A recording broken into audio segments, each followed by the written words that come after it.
ating kuya. Binigyan siya ni Daddy Glops ng Napolitana, yung may chocolate sa loob. Pero sabi ko wag niya nang ubusin kasi meron naman siyang breakfast na prepare ko. So ayan, meron din tayo ditong apple, banana, tsaka yung vitamins niya. Ayan. Are you excited for today? Huh? No!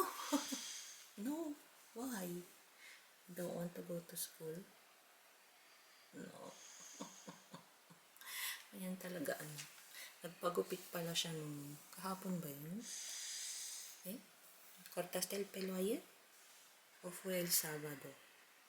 El sábado, no? El sábado. Ayan, so ready ko na yung kanyang baon dito sa kanyang bag. Te he preparado fresa, ¿vale? Tienes que comer fresa y tienes aquí sandwich con queso y jamón, ¿vale? Y tu danonino también.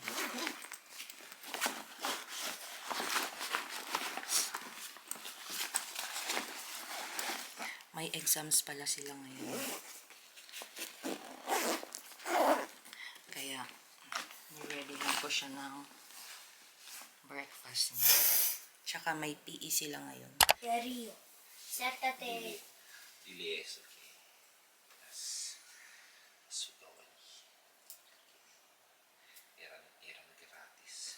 Y había un concierto de rock and roll. Además, había mucha fila y había muchos niños. Chismisan yung dalawa. Good morning ka naman, Daddy. Good morning. Good morning. Ayan. Si Macho Papi natin at ang ating guwapitong Junakis. Are you ready? No. No. Puntahan natin yung baby. Ang gulo ng ating kwarto, mga moms. Pero mamaya mag-aayos tayo, maglilinis tayo. Dito ng kuya. Naka-ready na siya lang. Tignan nyo naman yung pinagpalitan pa ng nappy ng ating baby. Mag-good morning muna tayo kay Thea. Good morning! Good morning! Thea boy! Teo. How are you? How's your sleep, my love? Good? Yeah? Good? And how about you, kuya? How was your sleep? Huh? Good, bad? Did you have a bad dreams? No. No. Okay. Hindi siya nag-cry kagabi. Good job ang kuya. Aki si my love. Aki si Teo. Aki si. Good job ang kuya, no? Good morning. O, diba? Pak ang inyong mama. Kapag ayos tayo ngayon, so, ayun. Hindi na ako naglagay ng makeup kasi syempre may baby tayo. So papunta na tayo ngayon sa police station kasi doon siya ginagawa, mga moms, yung card at saka yung passport. So ayan, sa mga taga Spain, in case na kayo ay process ng inyong citizenship, kinukuha siya sa mga police station. Depende kung saan kayo malapit, kung saan kayo i-assign, ayan. Pero feeling ko, pwede naman, 'di ba, pwede ka namang mamili, Daddy, kung saan komisariya ka pupunta. So si Daddy Guaps, pinili niya dito sa malapit sa amin, as in sobrang lapit lang niya. Malapit lang siya sa school ng Popo. So ayan, mga moms, nandito na nga tayo actually. So mga 5 minutes drive lang siya away sa bahay. So yung pala, nationality na in-apply namin kay Teo ay citizen pala. Lagi na lang nationality. Kanina pa ako nationality ng nationality. Nationality, syempre Pinoy kami, mga mamshi. Yung citizenship ay Spanish. Ayan. So, kami nila Popo. Si Popo, Spanish citizen na siya. Ako, kasi si Popo pinanganak naman siya dito. Ako, Spanish citizen na din. Nag-apply ako mga 10 years ago. Tapos, yan, si Mateo ay magiging Spanish na din. Si Daddy Guaps na lang ang Filipino passport holder sa aming apat. So, hindi ko alam kung kailan siya magpapa-Spanish citizenship. Sana soon, kasi ayaw niya pa. Pero yun, pinipilit ko na siya na magpa-Spanish citizen kasi mas okay kasi, mga moms, in terms of, alam niyo na syempre kapag dito, yung mga renewal, ganyan, mahirap talaga mga mamshis.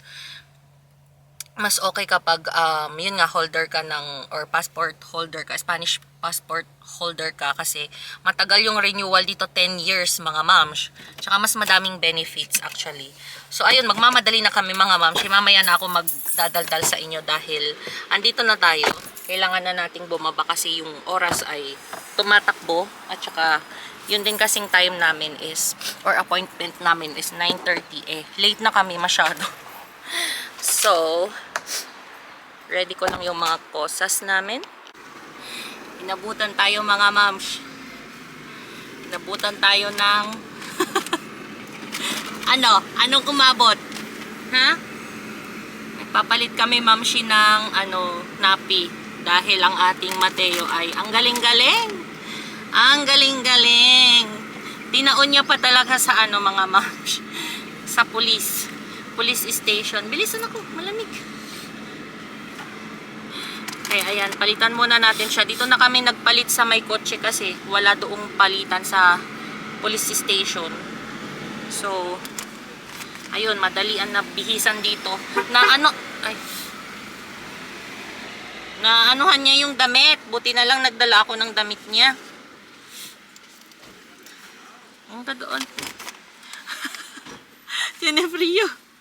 Nilalamig ang baby ko. Oh. Daniel. Yan sa likod niya.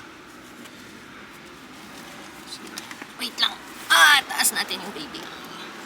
Bigot naman ang baby na yan. Ay, puwet. Puwet.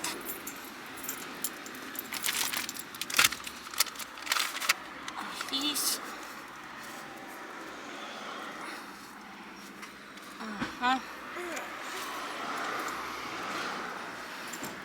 Ina lang tayo. Daddy, help.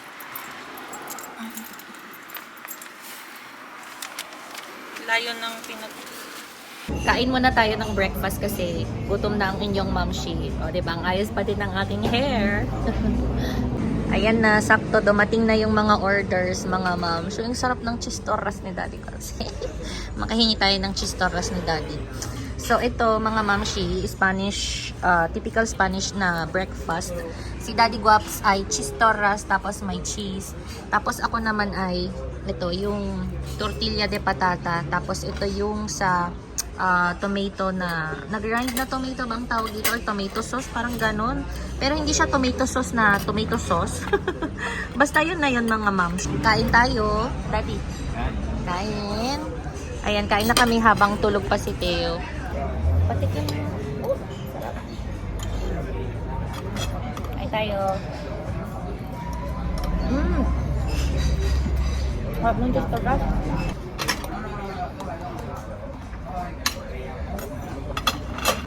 Ayan mga moms, ganito kumain ng Spanish food na breakfast.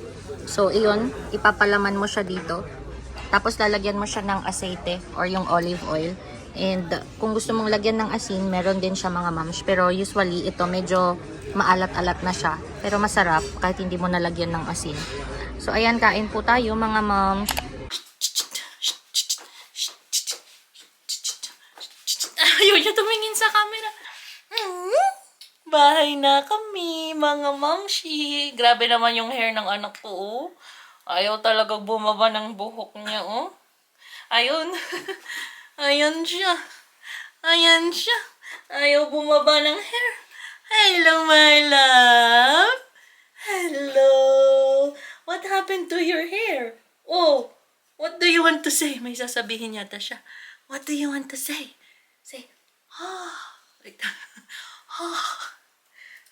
Paano yun? Ayaw niya. Snub siya. Ay, tumitingin na yun. Tumitingin na siya. Tumitingin. Okay. What do you want to say? Wow.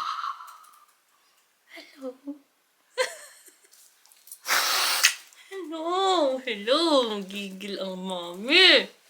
Ayan mga moms. Bahay na tayo. Gising din ang Theo.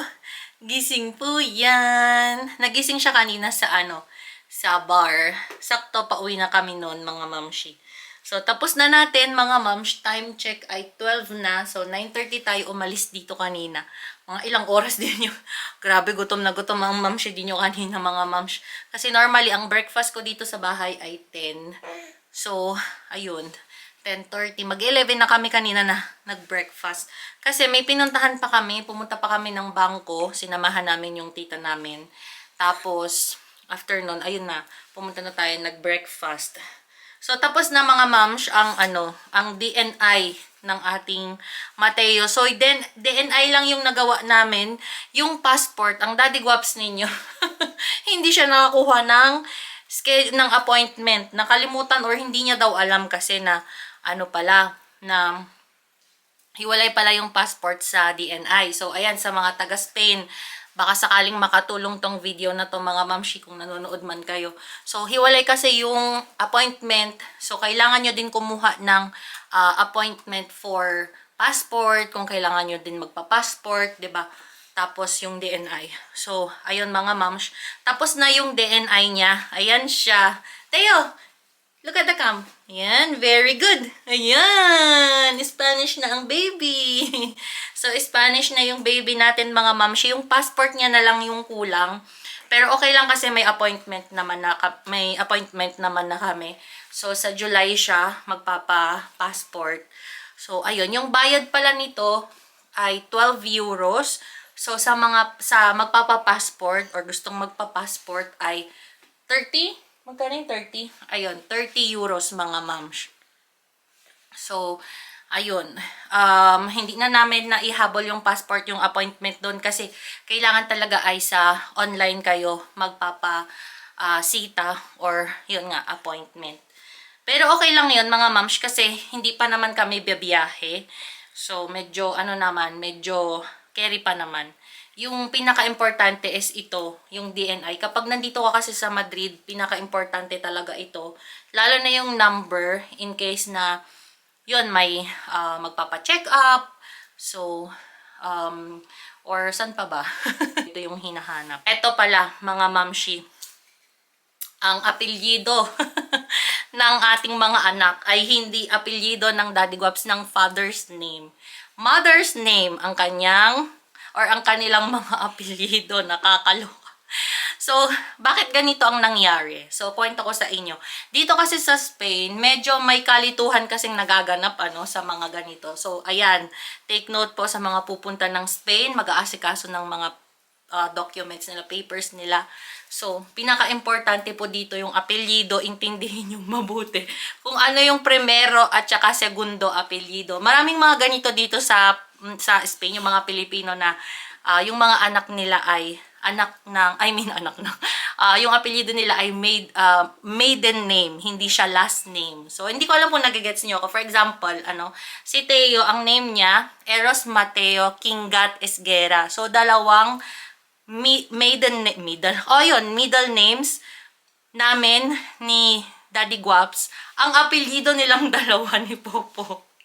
'Di ba? Kasi ang pagkakamali ko naman noon, yung primero apelyido, ang akala ko na primero apelyido is or was yung middle name ko. So, 'di ba?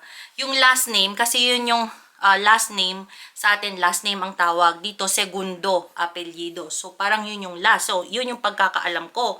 Kaya, ang nilagay naming apelyido or nilagay kong apelyido, ganun din kasing nilagay ng mama ko sa akin. So, yun yung pagkakaintindi ko din. Syempre, kapag bago ka dito sa Spain, di ba? So, hindi mo talaga agad siya magigets. Uy, bless you. So, ang nilagay ko sa documents ay nauna yung Esguera, imbis na Manawis. Dito kasi sa Spain, nauuna yung father's name, mga moms. So, dapat ang apelyido ko dito, Andromeda Manawis Esguera. So, sa Philippines, baliktad naman tayo, nauuna yung middle name, 'di ba? So, yun, mga moms. So, hindi na siya po pwedeng papalitan. Lalo na sa case nilang dalawa, kailangan daw namin ipa-affidavit. So, magpapa-abogado pa. And marami naman akong mga kakilala na Pilipino actually na ganon din yung apelyido ng mga anak nila. Hindi lang naman kami ang nag-iisang nalito. Kaya ayan, mga moms, ang apelyido ng dalawa, maiden name namin. Nakakalungkot sa part ng tatay syempre ni Kaiser kay Papa Bert. 'Di ba? Sayang kasi mga ano tong mga lalaki, 'di ba? So magdadala sana ng apelyido ng kanilang lolo, pero ayun kasi dito sa Spain ganun. Pwera na lang kung ipapaabogado namin. Pwede naman daw 'yon, sabi nila. Tsaka mas bata, mas okay na papalitan ng apelyido dahil ang papalitan lang yung DNI tsaka yung passport lang nila. Kasi syempre kapag malaki na sila, so madaming mga, for example, sa school, tas sa kung saan sila nagtatrabaho, sa mga bangko, ganyan. So, mas mahirap, 'di ba? So, kung sakasakali man na makaluwag-luwag or else may budget, 'di ba? So, why not? Pwede naman natin silang papalitan ng apelyido. Pero, ayun, for the meantime, yun yung apelyido nila. Bakit ganun ang apelyido ninyo? Ha? Apelyido nila Lola? Ha? Ayun, apelyido ng kanyang abuela, Roslyn. Ano po? Hi, Abuela Roslyn, if you're watching. Say, hello, Abuela. Hello, Grandma, if you're watching. So, ayun, mga mamshi. Yun lang yung makakwento at share ko sa inyo. So, take note yon sa mga pupunta ng Spain at magpa-process ng kanilang mga documents. Isipin ninyo, mga mamshis. First of all, ay yung apelyido. So, dapat unahin na ilagay ay yung father's name. Wag yung middle name. Kasi yan na yung magiging, kumbaga, card ninyo forever. Kung sakaling dito kayo forever sa Spain. 'Di ba? Kami naman ng Daddy Guaps, hindi natin sure, diba, kung ano man ang mangyari, kahit na may bahay na tayo dito sa Spain. Pero syempre, hindi naman natin alam kung anong pwedeng mangyari. For the meantime, okay pa naman kami dito sa Spain. So, dito muna kami. Mga dad, kung kailan siya mag-expired? 26, 2 years lang. 2 years? Okay. So, 2 years of, 2 years of validity pala, mga moms, yung DNI niya. Yung citizenship card niya. 2 years. So, ayan. Andito na siya, mga mamshis. Hindi pa ako nakaluto. Pero, mamaya na lang siguro. Maglalabas ako ng pagkain namin. Kasi, ayan, mag-aalauna ng mga mamshi. Ang bilis ng oras. Grabe. Laruin muna natin si Teo. Since hyper pa siya, so, laruin muna natin siya. Gigil ako eh. Gigil si Mami. 1, 2, 1, 2, 2.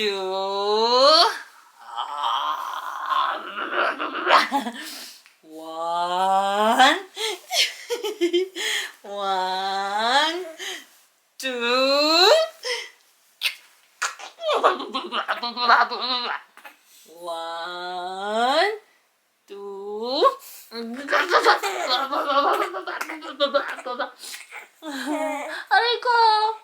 1, 2.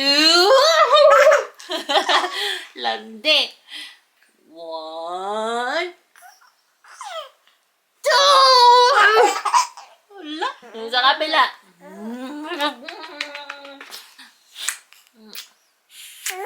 Si Kuya nasa school. Ayaw niya na. Si Kuya nasa school. Wala si Kuya. So, ayan, pinanood ko na si Mateo Mamshi ng cartoons. Hindi, yung dancing fruits at saka vegetable. So, yun kasi yung favorite niyang panoorin. So, mag-aayos lang ako ng sala namin, mga mamsh. Papalitan ko yung cover ng ng sofa habang nanonood si Mateo. So, ito yung mga ipapalit natin. Ayan. Tsaka ito. Nangangati kasi ako sa mga mamshi dyan sa sofa namin. Kaya, palitan ko siya. Although, kakapalit lang namin yan. Andito si Teo sa baba ng swelo. Nanonood. Hi, my love! Oh my gosh! Ito, daddy, hindi mo nilabahan. Madumi na din itong mga to. Wow! Wow, Teo!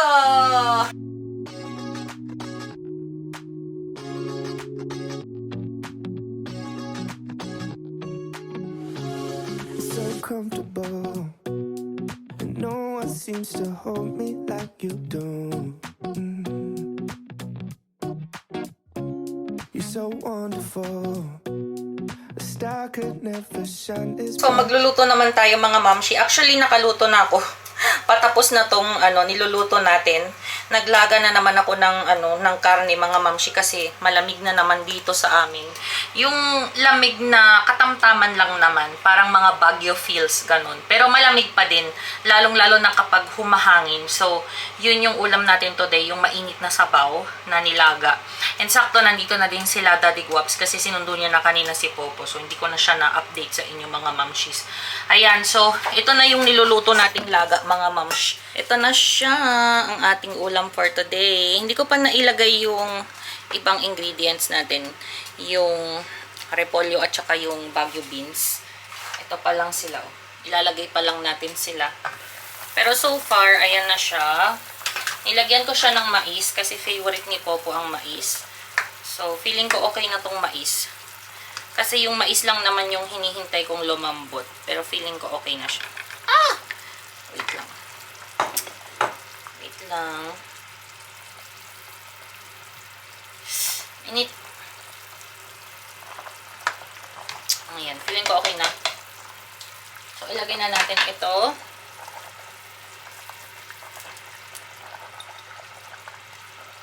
Ayan. At saka yung mga repolyo. Ayan. Karne pala to ng baboy, mga mams. Kasi nung isang araw, nagkarne kami ng baka or beef. Ngayon, ito naman, karne ng baboy. Ang hirap kasing mag-isip kung anong uulamin everyday. Grabe, yun yung struggle ko mga mams. Pero since malamig, ayan, pwede na siguro yan. Favorite din yan ni Popo, yung laga. Kaya, hintayin lang natin yan na maluto tapos kakain na sila. Ako kasi mga mams ay busog pa. Ang dami nung breakfast namin kanina kung nakita nyo yun. So, isang kalahating pan na Spanish bread. So, sobrang bigat nun sa tiyan mga mams. Tapos, nag-tortilla de patata pa ako, diba? So, good luck. Kaya, ayan, busog pa ang inyong mamshi. So, i-ready lang natin yung table. Uy! Nahulog. Ay, kamamas!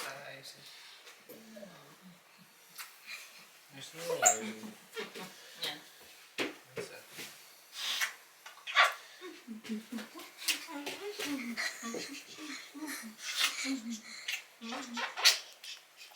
Alonso.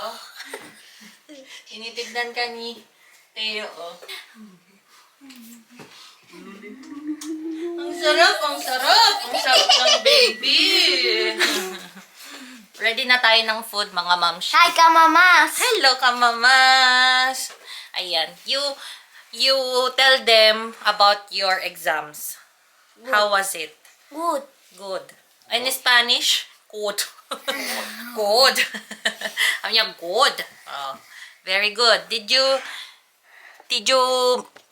get a perfect score? Yes. Yes. Huh? Anong lengua sa English? Hindi naman siya language. Language ba? Lengua? Lengua? Oo, language yun. Anak, huwag kang ganyan. Mahihilo sila. Nag-exam siya ng language, mga moms. Lengua si quieres. Lengua. Tama ba? Correct me if I'm wrong, mga Lengua. momsies. Lengua. Oo, Ros. lengua. So, ayun. Sabi niya, perfect daw siya. Perfect ka? Perfect score? Yes? Yes, bros. Yes. Ow, ow, ow. Very good. Oh, let's eat na. Come on. 3 minutes na lang, anak. Oh, wala na. Naggupit siya. Ang gupit niya. Nakita niyo mga moms, gupit ng Korean. Oh, ayan. Paliw. Ready ko lang yung kanilang pagkain. ¿Qué le gustan los indianos? Curry. Okay, see. Curry. Ayan mga moms, time check. 3 na ng hapon. Kumakain na ng lunch yung dalawa. Si Popo at saka si Daddy Guaps. Nasa mid pa. Ayan, magtawag ka naman, mahal. Dad, ulitin mo. Ay. Rico, oh, ay masarap daw sabi ni... Masarap daw sabi ni... Me gusta el maíz. Si? Está súper riquísimo. Wow. ¿Qué comida favorita que es el maíz? ¿Qué país? Creo que casi todo, ¿no? Es casi el mundo. Todo el mundo. So, ayan mga mamshi, mamaya na lang ako kakain kasi busog pa ako. So, dito na natin i-end yung vlog natin. Pagod na pagod ang mamshi ninyo. Kailangan ko na magpahinga. And na kasi to, magnanap na din kasi tong si Teo. So, ayun, inaantay ko lang na mag alas 4 mga mamshi. Isang oras na lang magnanap na siya. Okay, see? So, thank you so much mga mamshi sa mga nakarating dito sa vlog namin na ito. Maraming salamat po sa pagnood ninyo sa amin. See you again in our next vlog. Bye! ¿Dónde estás, Alonso? No se te ve. Ahí. Say bye, my love. Bye. Bye, mamás. Goodbye. See you soon.